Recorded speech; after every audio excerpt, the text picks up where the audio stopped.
gejala flu yang hilang timbul. Akhirnya saya memberanikan diri untuk tes VCT di puskesmas waktu itu. Dan akhirnya hasilnya positif.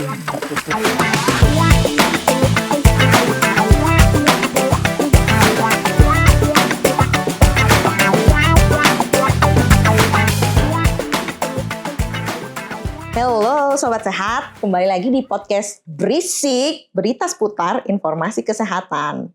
Nah, dalam rangka memperingati Hari AIDS sedunia, jadi hari ini aku akan membantu teman-teman semua yang udah kepo banget dan banyak banget pertanyaan ya seputar HIV AIDS. Kali ini aku sudah punya narasumber yang mantep banget. Di sini aku punya dua narasumber, ada Dr. Aris, spesialis penyakit dalam, dan ada Kak Ongki. Untuk mengenal mereka lebih jauh, mari kita persilahkan untuk memperkenalkan diri, mulai dari Dr. Arif dulu. Ya, terima kasih dokter. Perkenalkan, saya Dr. Arif Lukman Hakim, spesialis penyakit dalam. Saya adalah spesialis penyakit dalam di Rumah Sakit Umum Pusat Kemenkes Surabaya. Salam kenal. Oke, salam kenal juga Dr. Arif. Kalau Kak Ongki boleh memperkenalkan diri ke teman-teman semua. Terima kasih dokter. Salam kenal, saya Ongki. Saya dari KDS Top dan sehari-harinya bekerja sebagai aktivis di Yayasan Mahameru. Seperti itu. Okay. Salam kenal ya, Mbak. Iya, salam kenal dokter, salam kenal. Jadi kita lagi sama Dr. Arif sama Kak Ongki. Mungkin kita akan membantu teman-teman sobat sehat semua nih yang kepo-kepo seputar HIV AIDS. Ya. Nah, mungkin bisa kita buka dulu dari Dr. Arif ya. Iya dok, silakan dok. Nah, jadi kan yang beredar di masyarakat tuh kayak HIV AIDS itu sesuatu yang mengerikan gitu ya dok. Yang ini virusnya itu, waduh ini virus model apaan sih? Nah, sebenarnya bisa nggak sih dokter jelasin dulu sebenarnya HIV AIDS ini virus modelan gimana sih dok? Oke, jadi terima kasih dok atas pertanyaannya. Jadi mungkin sobat-sobat perlu mengetahui ya, karena berkenaan dengan Hari HIV AIDS sedunia, jadi kita perlu mengetahui sebetulnya HIV dan AIDS ini sebetulnya apa. Jadi mungkin yang perlu sobat sehat ketahui bahwa HIV dan AIDS ini adalah suatu kondisi yang berbeda ya dok ya. Jadi HIV itu adalah virusnya, jadi Human Immunodeficiency Virus. Dia adalah virus yang menyerang kekebalan tubuh manusia sehingga kekebalan tubuh manusia menjadi turun. Nah, sedangkan AIDS ini merupakan suatu kondisi yang disebabkan akibat dari infeksi virus HIV ini sendiri.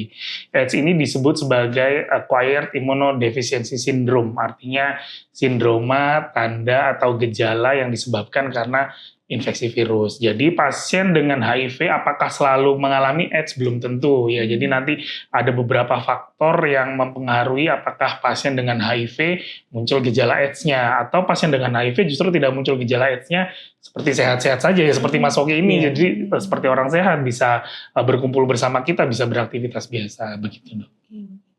Jadi memang beda ya dok ya sebenarnya HIV dan AIDS. Jadi belum tentu orang yang HIV itu muncul gejala. Betul. Jadi kalau muncul gejala namanya AIDS. Betul. Gitu kan ya dok. Nah, oke, berikutnya nih saya kembali ke Kak Ongki dulu ya. Nah, Kak Ongki sebenarnya boleh nggak Kak Ongki ceritakan nih perjalanannya, ceritanya Kak Ongki bisa tahu ternyata Kak Ongki terinfeksi virus itu kayak gimana sih? Mungkin ada terapi atau pemeriksaan tertentu gitu Kak?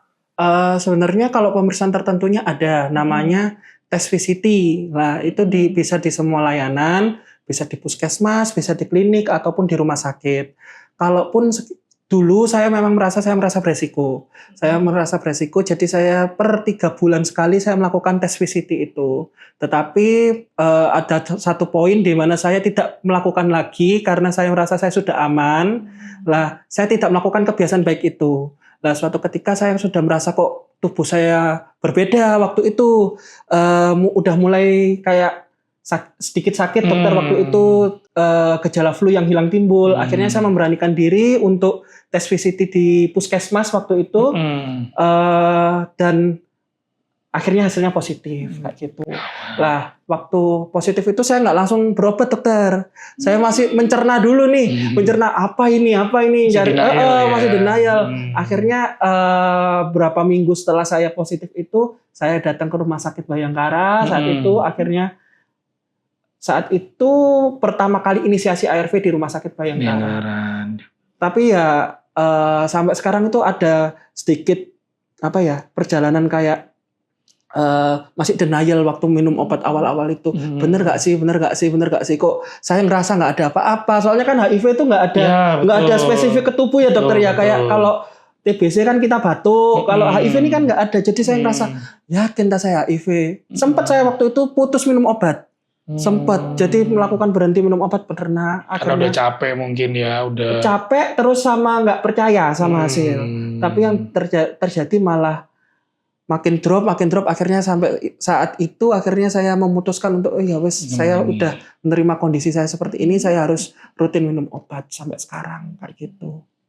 Wah, luar biasa sekali ya Kak Ongki ya. Iya. Jadi memang kayak kesadaran gitu penting banget ya Kak ya sebenarnya ya. Iya, penting banget. Gitu ya. Penting banget. Jadi kalau memang merasa saya beresiko nih, atau pasangan saya beresiko nih, setidaknya kita punya awareness untuk saya harus tes, saya harus kemana untuk mengecekkan ini, saya harus kemana. Jadi nggak usah takut, nggak usah malu untuk tes VCT. Tes VCT di layanan kesehatan manapun itu aman, rahasia. Betul. Dan itu terjaga privasinya. Betul. Dan gratis ya Mas juga ya. Kalau di Puskesmas Surabaya alhamdulillahnya gratis. Ya.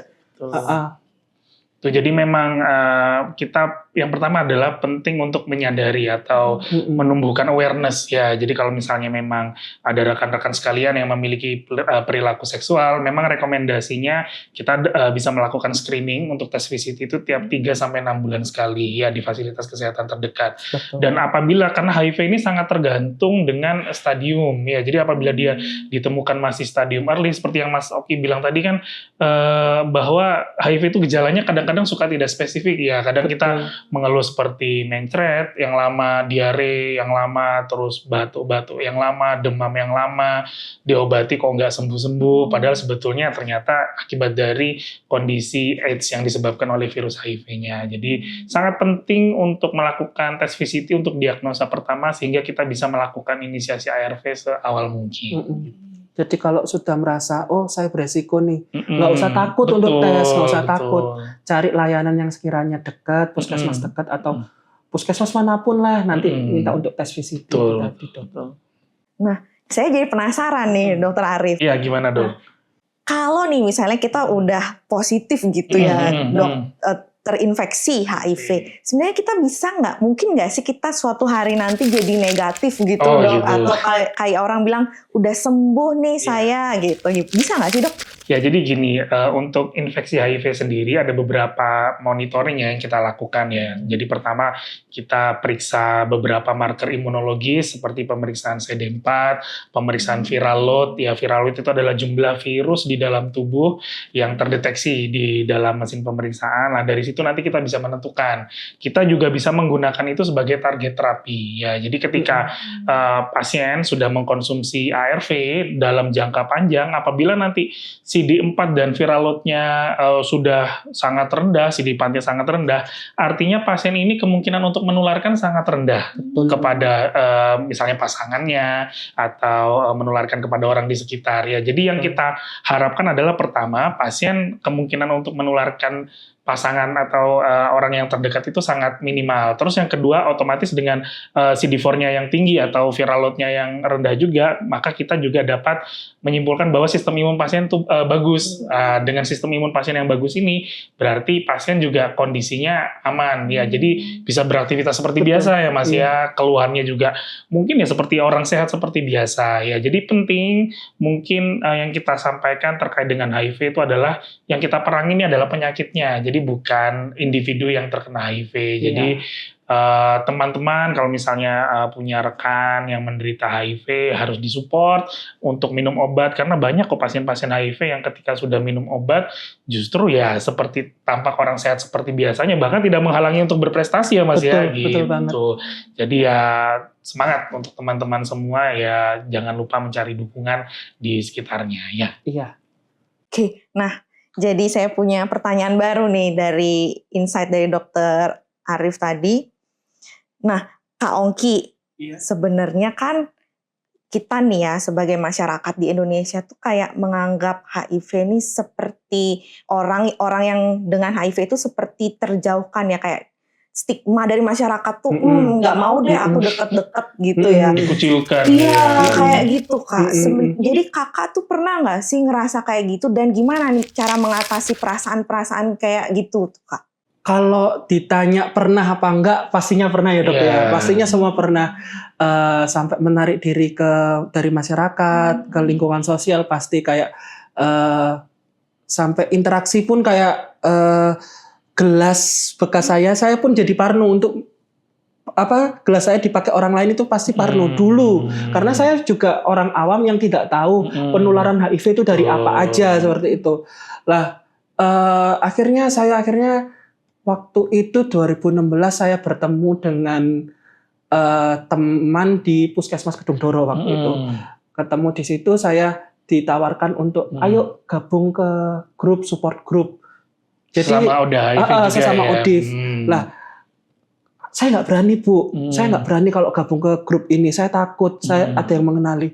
Tenang, di grup ini nggak hanya ODIV, ada teman-temannya teman ODIV, ada keluarganya ODIV, ada anaknya seorang ODIV, ada orang-orang yang peduli ODIV. Jadi grup ini bukan hanya ODIV aja, tapi orang-orang yang benar-benar peduli sama ini. Akhirnya saya gabung di grup itu 2016. Akhirnya ya sampai sekarang masih gabung. Kita di situ saling menguatkan, saling memberi support satu sama lain. Kayak gitu. Sebenarnya yang paling mengerikan itu bukan stigma dari masyarakat. Yang paling mengerikan itu stigma dari diri sendiri. Ya betul. Wah, bagus banget nih kata-katanya. Stigma nih. kita itu yang paling mengerikan. Kenapa kok saya menganggap paling mengerikan? Karena saat kita menstigma diri kita sendiri, kita akan menarik diri dari masyarakat. Betul. Kita akan menganggap kita nih kotor. Kita akan menganggap kita nih nggak pantas untuk masyarakat. Padahal ya nggak seperti itu. ODIV masih bisa bekerja, ODIV masih memiliki kesempatan berprestasi, ODIV masih memiliki kesempatan mengejar mimpinya. Jadi nggak serta-merta kalau ODIV berakhir, enggak seperti itu. Dan yang mau saya luruskan sekali lagi untuk masyarakat mungkin gini, nggak semua ODIV itu karena cerita nakal atau cerita itu, bukan seperti itu. Masih banyak seperti dari ibu rumah tangga, masih banyak juga dari anak yang tertular dari orang tuanya. Jadi masih banyak faktor-faktor lainnya. Menjadi ODIV bukan berarti orang ini nakal, orang ini, orang ini enggak. Ada cerita di balik itu semua pastinya. Jadi yuk sama-sama seperti kata dokter tadi, jauhi penyakitnya bukan orangnya. Saling rangkul sesama, memanusiakan manusia. Waduh, bagus banget kata-katanya Mas Ongki. Iya. Jadi kalau dari cerita Kak Ongki sama Dokter Arif jelaskan tadi nih, kan Kak Ongki masih dalam terapi ya, Kak? Iya, sampai saat ini. Nah Dok, sebenarnya nih Dok, berapa lama sih Dok seseorang dengan ODIV itu harus minum obat terus Dok? Gitu. Ya, jadi sebetulnya ya kita obat itu seperti yang saya jelaskan, bahwa obat itu tujuannya adalah untuk supresi dari replikasi virus. Ya, ketika virusnya itu bisa disupresi replikasinya, maka kemungkinan tertular akan sangat sedikit, akan sangat kecil. Sehingga untuk populasi-populasi yang beresiko, terutama yang beresiko menularkan, contohnya seperti yang Mas Ongki jelaskan tadi kan, untuk seorang ibu rumah tangga kan tetap ada resiko untuk penularan terhadap anak, ya, atau terhadap pasangannya sendiri.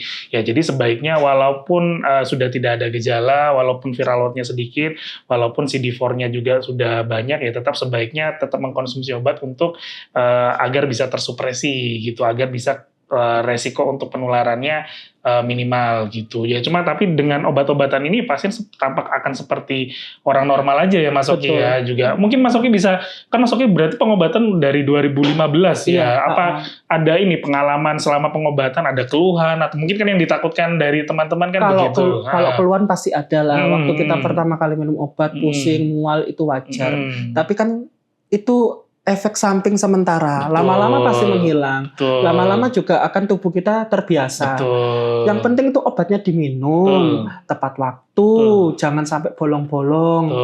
Terus benar kata dokter tadi, temukan dukungannya, temukan orang-orang yang peduli itu, jangan menarik diri. Karena kalau saat kita putus minum obat, itu malah jadi malah jadi bom waktu untuk kita. Pokoknya jangan sampai putus minum obat. Percaya sama ARV-nya itu aja. Percaya sama ARV-nya, jangan percaya wah ada obat ini herbal gitu. Monggo, itu herbal juga. nggak apa-apa, tapi itu cuma membantu sifatnya. Iya, ARV-nya jangan ditinggalkan. Betul. Kayak gitu. Betul, dok. Seringkali memang ya mungkin namanya juga pasien dengan pengobatan kronis ya, seringkali kan ya sangat manusiawi apabila di tengah pengobatan pasien merasa lelah, merasa Bosan. capek ya. Terus kadang-kadang ketika nggak minum obat, kayaknya aku nggak apa-apa deh nggak minum obat, nggak ada gejala lah. Padahal sebetulnya seperti yang Mas Ongki bilang, itu adalah bom waktu ya, karena HIV itu bukan penyakit yang ketika virusnya itu bereplikasi langsung muncul gejala, enggak. Kadang-kadang justru muncul gejalanya itu sudah infeksi yang berat seperti infeksi TBC ya, terus Betul. infeksi paru, infeksi berat lainnya. Jadi tetap harus minum obat supaya kemungkinan tertularnya atau menulari orang sedikit, terus juga supaya kondisi badannya juga tahan terhadap infeksi ya, dengan obat-obatan itu juga bisa menjaga diri, bisa menjaga orang lain juga begitu. Jadi sebenarnya support system tuh juga adalah salah satu hal yang berpengaruh nih ya, Dok dan Kak Ongki. Jadi pilihlah komunitas yang tepat gitu ya Kak Ongki ya, dari cerita Kak Ongki. Betul. Semenjak saya positif itu, akhirnya di perjalanan sampai tahun 2022, akhirnya saya memutuskan bergabung di pendukungan sebaya ini sebagai aktivis. Jadi dari teman-teman yang peduli, itu akhirnya menjadi pendukung sebaya untuk mendukung teman-teman ini agar kalian nggak sendiri loh. Ayo Betul. kita sama-sama berobat. Ayo kita sama-sama memastikan kesehatannya juga. Kayak gitu. Jangan sampai putus obatnya, intinya gitu. Betul. Nah, untuk terakhir kali nih, saya mau dengar Kak Ongki nih buat kasih beberapa patah kata lah ya buat sobat sehat semua. Ada hal-hal yang Kak Ongki ingin sampaikan mungkin ke sobat sehat? Saya sih simpel sih dokter. Saya kan dari 2015 sampai 2025 ini sudah satu persatu teman-teman saya ada yang PSW yang meninggal duluan. Dengan berbagai macam cerita, salah satunya putus minum obat itu tadi. Saya cuma pesan satu sama teman-teman yang saat ini melakukan pengobatan ARV. Jangan putus obatnya. Ya, jangan putus obatnya. Kita masih bisa menjadi bisa menjadi lebih baik lagi, kita bisa menggapai mimpi kita bisa menggapai cita-cita kita kalau kita sehat. Ya, kalau kita tidak sehat, kita tidak bisa menggapai itu semua. Tetap percaya ARV-nya, jangan putus ARV-nya. Terus kalau teman-teman nanti ke depannya ketemu atau mengetahui, oh temanku sama kayak aku, jangan dijauhin, dukung, rangkul. Karena orang yang tahu HIV pertama kali, dunianya itu sudah gelap. Tapi kita sebagai teman, sebagai sahabat, jangan sampai kita menjauhi. Dukung dia, beri support dia, manusia akan manusia. Itu dokter. Luar biasa saya Kak Ongki. Kalau dari Dokter Arif mungkin ada pesan buat sobat sehat semua. Kata-kata hari ini ya dok ya, kata-kata hari ini. Jadi yang pertama, saya terus terang sangat terharu sekali sama semangatnya Mas Ongki, luar biasa ya menurut saya, karena ya gak gampang ya dok ya pasien dengan menjalani semua pengobatan, menjalani semua proses seperti ini ya pasti berat, apalagi kalau tidak punya support system yang baik ya. Jadi mungkin pesan saya untuk sobat sehat sekalian, terutama yang sedang mengalami HIV atau ODIF atau orang yang memiliki perilaku beresiko, yang pertama teman-teman harus ketahui adalah teman-teman tidak sendiri ya. Betul. Jadi akan selalu ada yang support teman-teman ya. Jadi penyakit ini bukan suatu penyakit hukuman ya. Jadi memang teman-teman tidak perlu seperti yang Mas Ongki katakan bahwa musuh terbesar itu kadang-kadang bukan datang dari lingkungan sekitar, tapi datangnya dari diri sendiri ya. Jadi teman-teman harus segera mencari pertolongan, periksakan, VCT secara rutin dan berkala. Kalau misalnya memang sudah terdiagnosa, jangan lupa minum obat, lalu minum obat yang teratur, karena banyak sekali pasien-pasien kami dengan minum obat yang teratur itu dapat beraktivitas seperti sedia kala dan tidak menghalangi juga untuk berprestasi. Iya. Itu yang pertama. Lalu yang kedua, untuk masyarakat dan rekan-rekan sobat sehat sekalian, yang paling penting adalah yaitu stigmanya. Jadi jauhi penyakitnya, jangan jauhi orangnya. Ya banyak sekali cerita-cerita pasien saya itu yang justru sebetulnya ya bukan karena perilaku yang beresiko ya, tapi karena ibu rumah tangga, penularan terhadap ibu dan anak. Nah, itu kan banyak sekali cerita yang kita tidak ketahui di belakangnya ya. Jadi marilah teman-teman memandang atau melihat pasien dengan ODIF ini sebagai saudara kita yang butuh support, butuh ditolong, ya lalu juga kita dapat memberikan semangat ya supaya saudara kita ini juga tetap semangat dalam menjalani pengobatan. Jadi itu yang terpenting ya. Jadi saya